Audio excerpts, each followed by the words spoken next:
रहीम अस्सलाम वालेकुम नादरीन, आप यूट्यूब चैनल देख रहे हैं। मैं इमरान खान हूँ। पहली खबर तो मैं आपको सुनाता हूँ कि घर के बर्तन बेचना शुरू कर दिए इन लोगों ने, बेड़ा गर्क करके इकोनॉमी का।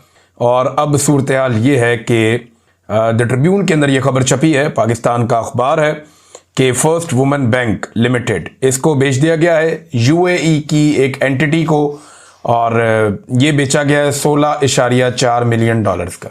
ऐसे तो पाकिस्तान में कोई एक कमर्शियल कॉर्नर का प्लॉट होना तो वो इतने का बिक जाता है, यानी ये 4 अरब रुपया टोटल बनता है। तो पाकिस्तान में इस्लामाबाद में या किसी कराची की आप प्राइम लोकेशन पे चले जाए ना, तो प्लॉट इस मालियत के होते हैं, लेकिन इतनी मालियत के अंदर पूरा एक बैंक ही बेच दिया। अब ये कैसे बेचा, कौन सा सौदा किया, इसके ऊपर सारे बड़े खुश हो रहे थे। आर्मी चीफ भी थे गालिबन, वहां शहबाज शरीफ साहब भी थे। तो ये तो ऐसा लगता है कि ओब्लाइज कर दिया, यानी बैंक ही बेच दिया इतना सस्ता। 42 इसकी ब्रांचें हैं, आप अंदाजा करें 42, और 24 शहरों के अंदर ये बैंक मौजूद है। और एक रिलैक्सेशन भी दी गई है कि 5 साल तक आपको कोई नहीं पूछेगा, आप बड़े आराम से अपनी इक्विटी पूरी कर लीजिएगा। यानी 10 अरब इसके अंदर होने चाहिए, तो 3.2 अरब की इक्विटी है, और 6.8 अरब की जो है वो 5 साल का इजाफी वक्त भी इन्हें दे दिया गया है। 42 ब्रांचों वाला बैंक, फर्स्ट वुमेन बैंक। अब एक ब्रांच अगर 10-15 करोड़ की है तो भी ये पैसे पूरे नहीं होते, और फिर ये एक बैंक है, को मजाक नहीं है। बहरहाल यूएई को बेचना था पाकिस्तान के सियासतदानों ने, पाकिस्तान के मौजूदा रजीम ने बेच दिया। बेचने वालों को और खरीदने वालों को बहुत बहुत मुबारकबाद। पाकिस्तान का अल्लाह हाफिज। पाकिस्तान का तजारती खसारा कितना बढ़ गया है, ये देखें जरा खबर आप।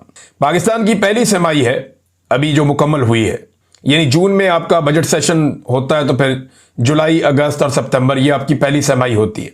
अक्टूबर का महीना इस वक्त चल रहा है, तो जो पहली सेमाही है इसमें पाकिस्तान का तजारती खसारा 9.4 अरब डॉलर तक पहुंच गया है। अंदाजा कीजिए आप, 3 महीने के अंदर पाकिस्तान का तजारती खसारा इन्होंने पहुंचा दिया 9.4 अरब डॉलर तक। ये तजारती खसारा क्या है, जरा इसका आप अंदाजा कर लीजिए। ये जो चीजें आप दुनिया से पाकिस्तान में मंगवाते हैं और जो चीजें आप पाकिस्तान से बनाकर दुनिया में भेजते हैं, जो मंगवाते हैं वो इंपोर्ट्स हैं, जो भिजवाते हैं वो एक्सपोर्ट्स हैं। तो इनके बीच में जो अदम तवाजुन पैदा होता है, वहां से होता है आपका तजारती खसारा। पाकिस्तान के पास पैसा है नहीं, और तजारती खसारा कम दिखाने के लिए झूठे आदादो शुमार ये अक्सर देते रहते हैं। लेकिन पहली एक सेमाही के अंदर जो पाकिस्तान का तजारती खसारा है वो 9.4 अरब डॉलर तक पहुंच गया। अब जितने भी साइंसदान लगे हुए हैं मईशत को ठीक करने के लिए, जिन्होंने बड़े बड़े बुलंदोबांग दावे किए थे, जिन्होंने SIFC बनाई थी, वो जरा अब बताएं कौम को कि आपने क्या बेड़ा गर्क किया पाकिस्तान की इकोनॉमी का। और अभी ये सिलसिला जारी है।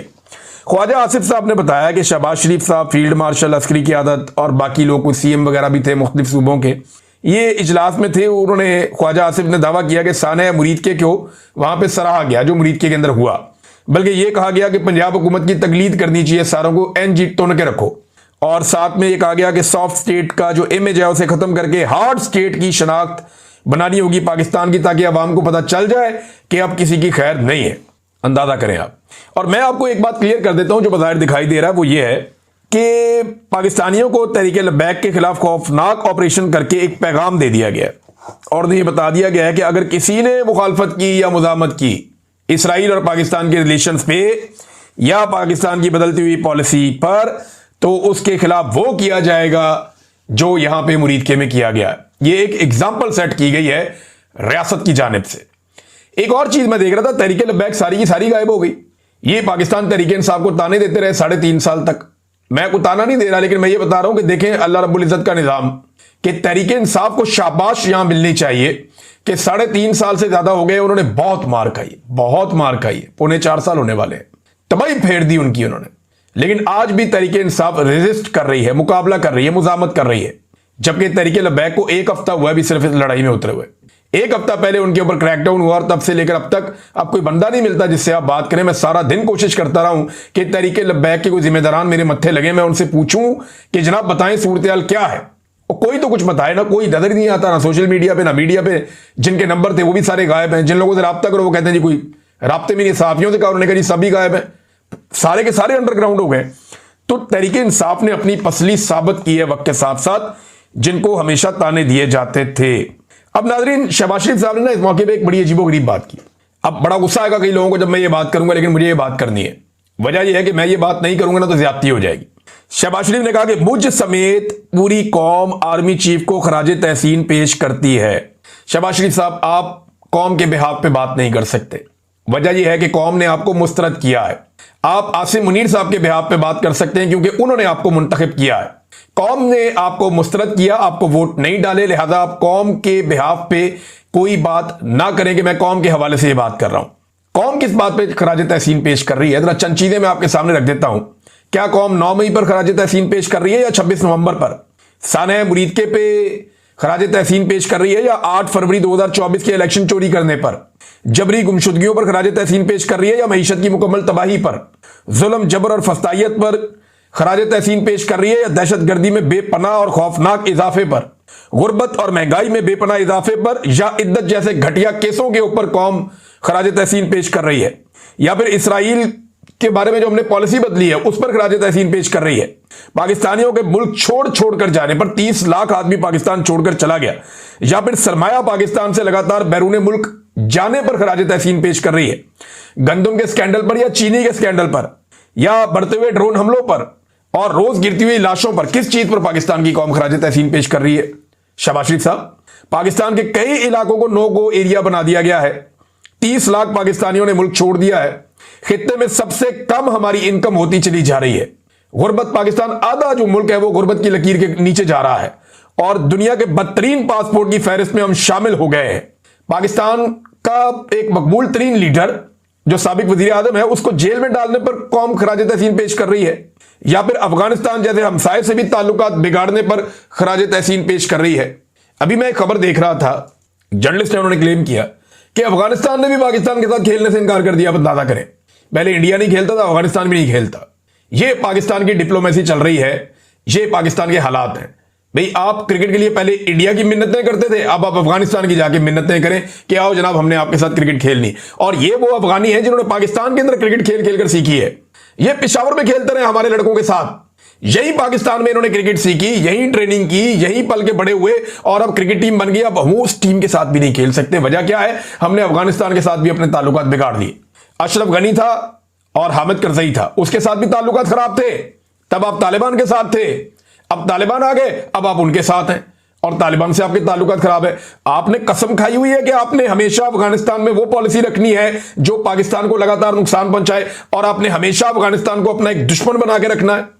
लगता तो ऐसी है, शायद इसी में हमारी एस्टेब्लिशमेंट की दिहाड़ियां लगती हैं या इसी में हमारी एस्टेब्लिशमेंट की बका है कि यहां पे बदअमनी रहे और जितनी बदअमनी रहेगी उतना ही शायद ये पैसा बनाते रहेंगे। शहबाज शरीफ साहब की तारीफें नाज़रीन अब आलमी सतह पे हो रही है। जो इन्होंने डोनाल्ड ट्रंप ने इनको बुलाया ना कि वो वाली बात बता जो तू बंद कमरे में कह रहा था, इधर आना जरा, तो ये बड़े खुश होकर वहां पे गए। उसने कहा वो बता जो बंद कमरे में कह रहा था, मुझे बड़ा मजा आया, फिर बोल। तो फिर शहबाज शरीफ साहब ने जो वहां बोला 28 सेकंड में उन्होंने पूरा डब्बा ही पॉलिश का खत्म कर दिया।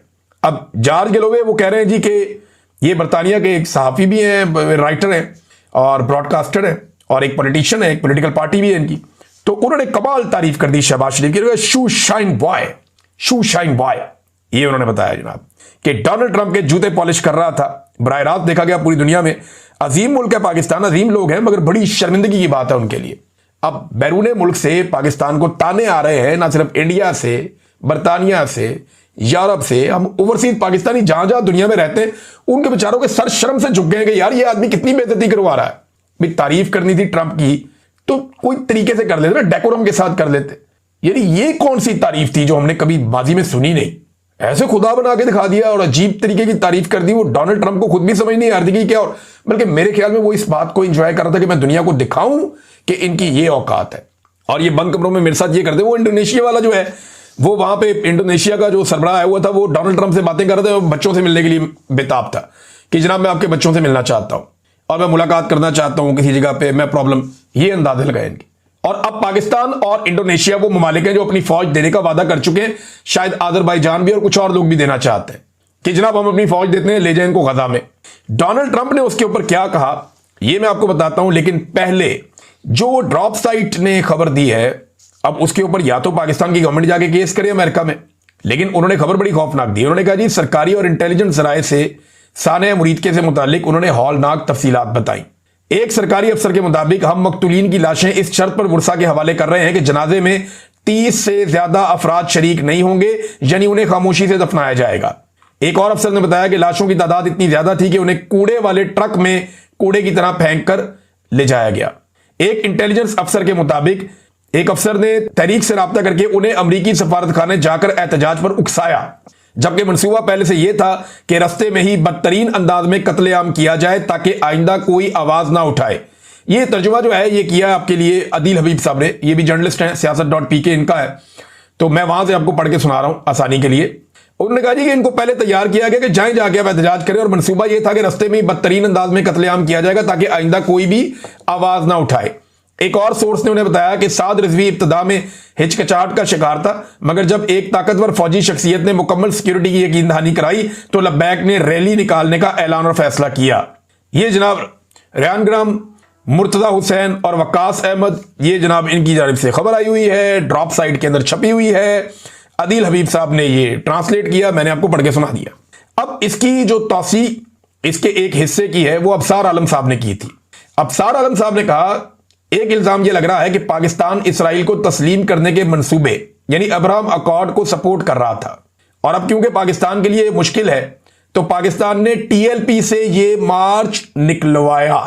ये अफसार आलम कह रहे हैं कि बाकायदा रियासती इदारों ने और मुझे टीएलपी के लोगों ने यह कहा कि हमें ट्रैप किया गया, हमें यहां तक पहुंचाया गया, हम पीछे हटना चाहते हैं, वापस जाना चाहते हैं, वापस नहीं जाने दे रहे, हमें अब इस्लामाबाद की तरफ यहां तक धकेल कर लाए, पीछे के रास्ते बंद हैं और हमें आगे हम कोशिश करते हैं तो हम जा सकते हैं। मुझे टीएलपी के लोगों ने कहा, मैं अल्फाड आपको बता रहा हूं, मेरे पास रिकॉर्डिंग है, मैंने एक किस्सा सुनाया भी था आपको। उन्होंने कहा जी हमारे साथ बड़ी सख्त ज्यादती हो रही है, हमें घेर दिया गया यहां पे लाके, हम बात करना चाहते हैं, हमारे साथ बात ही कोई नहीं कर रहा, कोई मुज़ाकरात करने के लिए नहीं आ रहा, हम अपनी कमेटियां भेज रहे हैं, हम बात करो, कोई तो बात करो, हमारे साथ बात ही कोई नहीं कर रहा। ऐसा लगता है रियासत ने तय कर लिया कि यहां पे खून बहाएगी। तहरीक लब्बैक के लोगों को अंदाजा तो था कि ये होगा, लेकिन ये अंदाजा नहीं था कि इस लेवल पे ये चला जाएगा। तो ये फिर अबसार आलम साहब कह रहे हैं तो पाकिस्तान ने टीएलपी से ये मार्च निकलवाया और इनको चाबी दी है कि बाहर निकलकर हंगामा करें। कुछ लोग मरते हैं तो मर जाएं, वैसे भी तो लोग मरते रहते हैं। हम अमेरिका को कहेंगे कि हमारे लिए इसराइल को तस्लीम करना मुश्किल है, हम ट्रंप से ताल्लुकात भी खराब नहीं करना चाहते, इसलिए टीएलपी का मार्च अमेरिका को बेचेंगे। ये जनाब अबसार आलम साहब ने फरमाया। ये है अबसार आलम की खबर, और इससे मिलती जुलती एक खबर जो है वो दी है ड्रॉप साइट ने। वो भी ये कहते हैं कि इनको निकलवाया एस्टेब्लिशमेंट ने बाहर। और अब मैं आपको एक चीज बताता हूं कि बहुत ज्यादा इम्कान था कि जुमेरात वाले दिन, क्योंकि जुमे को तहरीक लब्बैक ने निकलना था और इनको काफी चीजों का आइडिया हो गया था, तो बहुत इम्कान था कि जुमेरात की शाम को तहरीक लब्बैक अपनी कॉल को मुलतवी कर देती एक वार्निंग के साथ कि अगर इसराइल को तस्लीम करने की कोशिश की तो हम दोबारा आएंगे, लिहाजा अभी क्योंकि वहां पे अमन कायम हो रहा है तो हम उसको खैर मकदम करते हैं और हम जो है वो दुआ करेंगे। और कोई ऐसी चीज वो करना चाह रहे थे, उनकी प्लानिंग चल रही थी, लेकिन इससे पहले कि वो कोई अनाउंसमेंट करते मरकज के ऊपर उनके हमला कर दिया गया और उनको फिर मजबूर किया गया कि अब तो तुम हर हाल में निकलो और निकल के पहुंचो। उनके लिए हालात ऐसे पैदा किए गए, शायद रियासत उन्हें घेर घार के वहां ले जाकर जो उन्होंने अचीव किया वो करना ही चाहते थे। नाज़रीन, डोनाल्ड ट्रंप ने पाकिस्तान और अफगानिस्तान की जंग रुकवाने की कहानी एक सुनाई है। वो कहता है जी पाकिस्तान और अफगानिस्तान की जंग रुकवाना मेरे लिए आसान काम है, लेकिन अभी अमेरिका में काफी काम है। देखिए ये जरा जंग थोड़ी बढ़ेगी, माहौल बनेगा, कोई बंदे शंदे मरेंगे, उसके बाद डोनाल्ड ट्रंप को बीच में लाया जाएगा, फिर खराज तहसीन पेश करेंगे शहबाज शरीफ साहब, फील्ड मार्शल साहब, और फिर कहा जाएगा जी हमने एक जंग जीत ली और डोनाल्ड ट्रंप आए, उन्होंने बीच में पड़ के एक और सुलह की, तो डोनाल्ड ट्रंप जो है वो एक मुबारकबाद के मुस्तहिक हैं, फिर से उनको हीरो बनाया जाएगा। तो डोनाल्ड ट्रंप की खुशनुदी के लिए ये किसी भी लेवल तक जा सकते हैं। अमेरिकी फौज के अमन दस्ते पहुंच गए जी इसराइल में, ये गजा में क़यादत करेंगे और ट्रंप के बकौल उन्हें खुद कुछ नहीं करना पड़ेगा, बल्कि मैं ये खबर आपको पढ़ के सुनाता हूं जहां पे ये मौजूद है। हमास से असलहा लेने के लिए या उन्हें गैर मुसल्लह करने के लिए अमेरिकी फौज नहीं जाएगी, जो जाएंगे वो इस काबिल हैं, यानी कोई तो जाएगा उन्हें गैर मुसल्लह करने, और जो जाएगा वो इस काबिल है, ट्रंप ने ये कह दिया। लेकिन जो जाएगा कम से कम वो अमेरिकी फौज नहीं है। ये जो अभी इसराइल पहुंचे अमेरिकी कमांडोज ये नहीं है, कोई और होंगे। इस वक्त पाकिस्तान, अजरबैजान और इंडोनेशिया वो हैं जो वहां जाने की बात कर चुके हैं। अब बज़ाहिर डोनाल्ड ट्रंप की बातों से और हालातों वाकयात से ऐसा लगता है कि ये जो चंद मुसलमान मुल्कों की फौजें हैं, पाकिस्तान की हो गई, अजरबैजान की हो गई, इंडोनेशिया की हो गई, या कोई थोड़ी बहुत अरब ममालिक मदद कर देंगे, ये फौजें तैनात होंगी गजा में और इसराइल की हिफाजत की जमानत बनेगी ये फौजें, और हमास को कंट्रोल करने के लिए भी शायद यही फौजें काम करेंगी अमेरिकी फौजी क़यादत के अंदर। मुझे बाहर जो दिखाई दे रहा है वो ये है, और डोनाल्ड ट्रंप इस तरफ इशारे भी कर रहे हैं। नाज़रीन, तहरीक लब्बैक के बारे में एक चीज मैं आपको और बताऊं, एक तरफा कार्रवाई और बयानिया चलाया जा रहा है। यानी जो हुकूमत चाहती है वो बयानिया चला देती है। कभी कोई आके कह देता है जी हम उनसे मुज़ाकरात कर रहे थे, उन्होंने तो फलस्तीन की बात ही नहीं की, उन्होंने तो इसराइल को तस्लीम ना करने की बात ही नहीं की। कभी आगे कोई ये कह देता है, कभी आगे ये कह देता है वो तो जी अपने पैसे वापस मांग रहे थे, कभी आगे कोई ये कह देता है जी उनके पास से 10 करोड़ 20 करोड़ बरामद हो गए।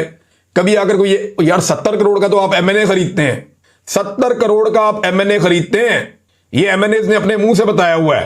तो अगर 10-20 करोड़ रुपया साद रिजवी के गले में से निकल आया तो इसमें क्या है? यानी ये इतने पैसे तो छिलका है उन लोगों के सामने जो बॉर्डर पे स्मगलिंग करवाते हैं।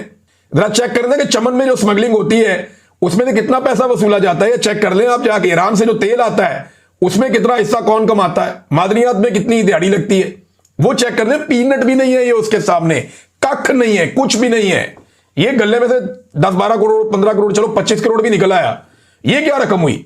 इतने में तो एक एमएनए नहीं मिलता, इतने में तो एक एमपीए नहीं मिलता, और यहां पे तो 50-50 एमएनए और एमपीए जो है उनकी बोलियां लगाई गई हैं। तो ये अब इस पैसे को लेकर जनाब वो बनाया जा रहा है और बयानिया बनाया जा रहा है।